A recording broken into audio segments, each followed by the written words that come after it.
Newit bahalarynyň pese gaçmagy Gazagystany we Türkmenistany ýene bir dar burýar.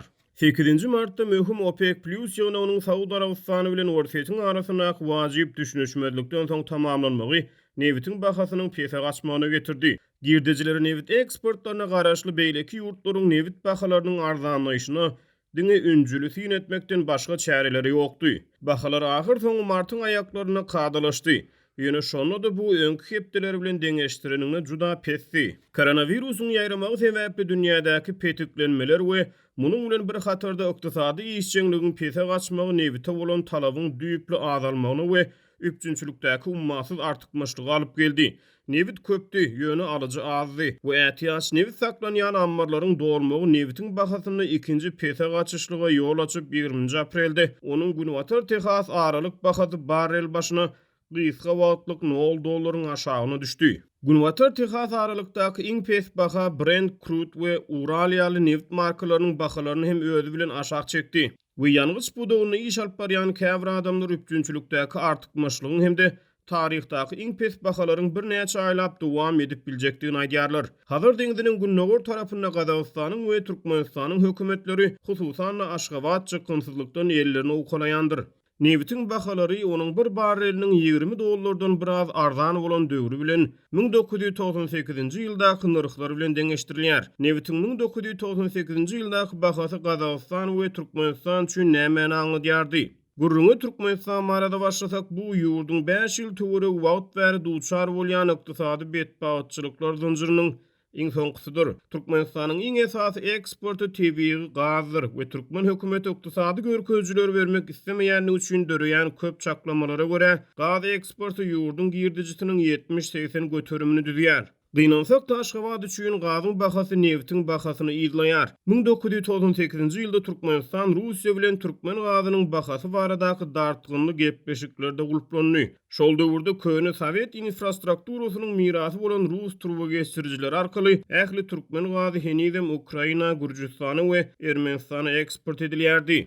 1997-nji ýylyň ahyryna Irana täze gaz geçirji açyldy. Ýöne iwerilýän deslapky mukdar pesdi. Şonuň üçin Rus turba geçirjileri hakykatdan türkmen gaz eksport üçin ýeketäk mümkinçilik bolupdy. Türkmen prezidenti Saparmurat Niýazow 1000 kub metr gaz üçin $40 isleýärdi. Russiýa bolsa $32 teklip edýärdi. Şondan tas 20 ýyl soň gaz bahalary baradaky jedel Russiýanyň 2016-njy ýylyň başyna Türkmenistanyň gaz importyny üzül-kesil toğtatmagyny alyp geldi. Gazprom ahyrdan 2019-njy ýylda Türkmenistan bilen 5,5 milliard kub metr ujuýpsy türkmen gazyny bir habarda aýdylmagyna görä ören pes bahadan 1000 kub metr gaz üçin $110 satyn almak barada şertnama baglaşdy. Hytaý Russiýa bilen deňeşdirenine has köp türkmen gazyny satyn alýar. Ol 2019-njy ýylda 35 milliard kub metr töweregi türkmen gazyny satyn aldy. Aýdylmagyna görä Hytaý 2016-njy ýyldan bäri her 1000 kub metr gaz üçin Türkmenistana $185 төлýärdi.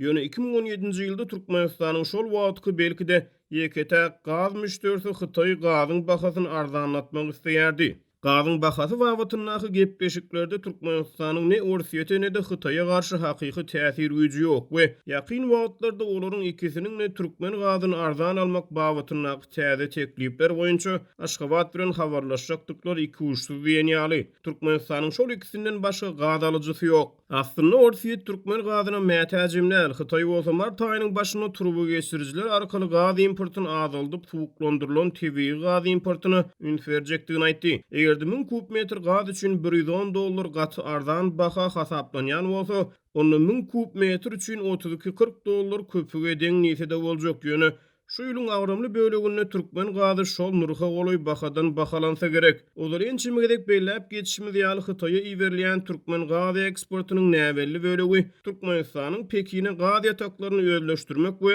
Hytaýa gaz geçirýän turba geçirjileriniň guruluşy üçin bergisini üzmäge gönükdirilýär. Eger de 2016-njy ýylda gazyň her 1000 kub metriniň bahasy $185 deň bolsa, Türkmenistany häzirki wagtda Hytaýa bolan bergisiniň galan bölegini ýygyna tölemek üçin zerur bolan wagtdan 4 есе has köp wagt gerek. Hemde ol häzirki wagtda Hytaýa satýan tebii gazynyň 4 ýyl ozalky girdejisiniň 25% goloýuny gazanýar. Nevit eksport edici Orfiyet barada Евразия Net neşrinin goloyda çap eden habaryna şeýle diýilýär. Newitin bahasynyň pese gaçmagy bilen rubl dollaryň garşysyna gowuşady. Şeýlelik bilen eksportlaryň rubl boýunça bahasyny pese gaçyşlygyň öwredi dolany. Hemde Rus newit öndürjüleriniň iş çykdyjylary olaryň halkara wäsleşlerini garanyny arzanlady. Habarda şuňa meňdeş düzedişiň Gazagystanda da bolup geçenligi beýlenilýär. We bu ýagdaý valyuta hümmetine haýsydyr bir düzediş girizmekden gaça durmagy ömekli ýüregi dibine meňzeýän Azerbaýjan bilen deňeşdirilýär. Habarda Azerbaýjanyň öz manadyny gorumak üçin milliardlarça dollar harçlaýanlygy aýdylýar. Türkmenistanda da ýagdaý şeýlerek 2015-nji ýylyň başyndan bäri hökümet milli pul birliginiň manadyň ABŞ dollaryna bolan gatnaşygyny degişli alış-çalış bahasyny peseltmedi. Türkmenistan öz pul birligini gorumak üçin milliardlarça dollar ýok we hökümet manadyň hümmetini peseltmek barada berilýän maslahatlardan yüze vurup gelýär. Türkmen häkimetleriniň manadyň bahasyny arzanlatmagy gödeňini tutýanlyklary barada gep gurrun boldy. Ýöne bu hemme zady gödegçilikde saklaýan hökümetiň şüpheli kararlary sebäpli soňky ýyllarda gaty agyr güne duçar bolan türkmen halky üçin has agyr kötençlikleri aňladýar. Bellenşi ýaly Gazagystan mart aýynyň başynda newitiň bahasynyň aşaklap başlamagy bilen öz valyutasynyň tengäniň 15% töweregi hümmetiniň peselmegine ruhsat berdi. Bu aralykda Türkmenistan ýurtda koronawirusyň ýokdugyny öňe sürmäge dowam edýär. Muňa garamazdan vilayetlaryň arasyna hereket çäklendirmeleri giridildi. Şäherleriň ýylaty global pandemiýa ýok wagtyna ýaly erkin hereket edip bilýär. 23 aprel üçin Gazagystanyň 2250 adamdan gowrak COVID-19 hastasy hasaba alyndy we bu keselden 20 adam aradan çykdy. Gazagystanyň ýeri şäherleriň köpüsi karantina astyna alınıp adamlaryň hereketi çäklendirildi. Bu çäreler Gazagystanyň ykdysadyýetyne agyr zar burýar. Hökümet häzirki agyr ykdysady döwürde olary kömek etmek üçin Gazagystanyň iň mätäz adamlaryna 42500 tenge takminan $95 berýär. 8 aprelde Gazagystanyň Milli Bankynyň başlygynyň orunmasary Aliýa Moldabekowa ätiýaşlyk milli gaznanyň 57,5 milliard dollara barabardygyny aýtdy. Şonuň üçin agyr günde bu gaznanyň belli bir wagt içinde ykdysadyýety we Gazagystanyň raýatlaryna edilýän basyşy ýeňletmäge dowam etdirip biler. Ýöne tengäniň gutulgusy ýaly bolup görünýän nowatdaky hümmetlenşi sosial dartgynlykları döretmegi mümkin.